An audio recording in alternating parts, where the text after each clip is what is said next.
Sciatica and non-diabetic peripheral neuropathy. Okay, one at a time. Let's start with sciatica. So this is when you have certain nerves that become pinched in the lower spine running along the sciatic nerve, and this is the single largest nerve in the human body. This can cause intense pain that runs down the side of the legs, and this is generally repetitive, and you get it primarily in one leg more than the other, and of course people who experience it describe it as being absolutely intolerable. Now, what you can do here, you can do yoga, massage, stretching, acupuncture. Definitely make sure you're not sitting for long periods of time. Avoid having a sedentary lifestyle. Set yourself an alarm every hour to get up and move for 5 minutes if you're working at the computer. Use an infrared heating pad or spend some time in an infrared sauna. And generally, you want to think about how can you bring down the inflammation in your body. If you've had a test done of, say, your C-reactive protein levels, which measures systemic inflammation, I bet it's pretty darn high. So here are some great favorites of mine for bringing down inflammation would be Meriva, M-E-R-I-V-A. This is the phytosomal form of turmeric, which is incredibly high bioavailability. And then molecular hydrogen. Hydrogen is a very powerful selective anti-inflammatory that is super easy to take. And then, of course, you could look at something like a CBD as well, ideally a nano-emulsified CBD, so it absorbs fast and gets as much of it into the system as possible. And then you could also check out our Amazon recommended products page. It's at addictivewellness.com/FP, which stands for favorite products, to make it easy to remember. And there's a product, it's a topical cream on there that's called Old Fashioned Peppermint Liniment. And that topically can be an incredible pain reliever as well. Now, to jump over to the peripheral neuropathy, I would say, but before we get into the non-diabetic side, I would say, are you absolutely certain it's not related to blood sugar at all? Have you tested your fasting blood glucose? Is it below 90, ideally below 85? Because, sometimes somebody could have like a fasting blood glucose in the upper 90s, maybe even getting above 100, and the doctor says, whatever, that's normal. But it's not. That's like getting up into being pre-diabetic, and that could really be playing a role.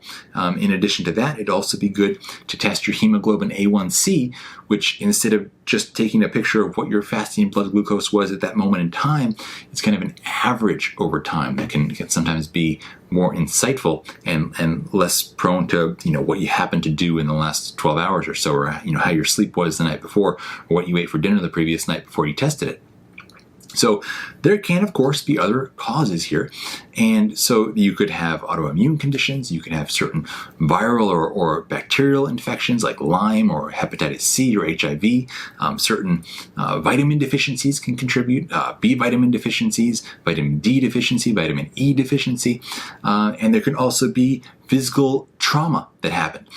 It could be medications that you're taking. You could have kidney disease, or it could be liver disease. It could be an underactive thyroid. So there's a lot of potential causes here.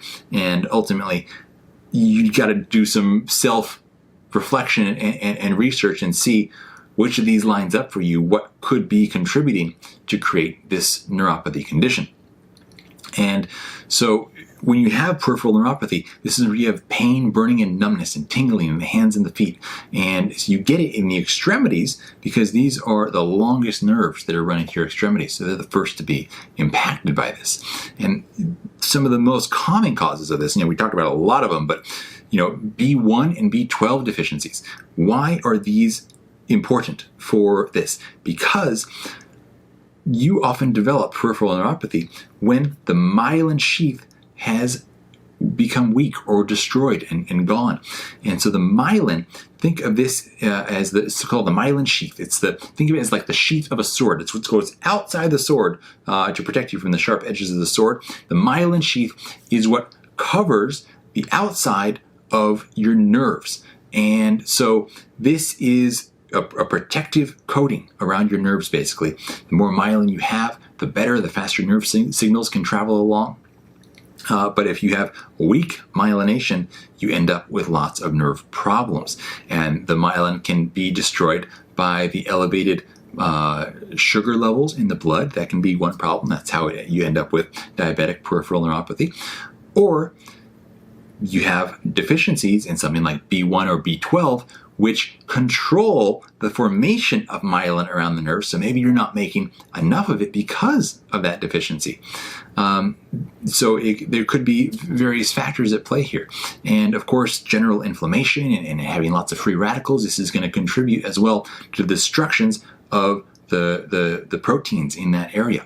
So, there's dietarily, you may want to address if there could be, in fact, some blood sugar issue at play, going on to something of like a strict keto diet or going into intermittent fasting, and really make sure you're minimizing these inflammatory omega-6 oils that so many people have such an abundance of in their diet, especially relative to the anti-inflammatory long-chain omega-3s like you would get from fish oil or krill oil or algae oil or grass-fed meats, for example, or wild-caught salmon. Now, before we finish, there's two herbs I want to talk about here that are some of my favorites and an interesting contribution to this conversation.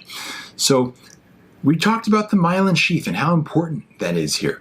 And so I want to talk about two herbs that are known and studied to help with remyelinating nerves.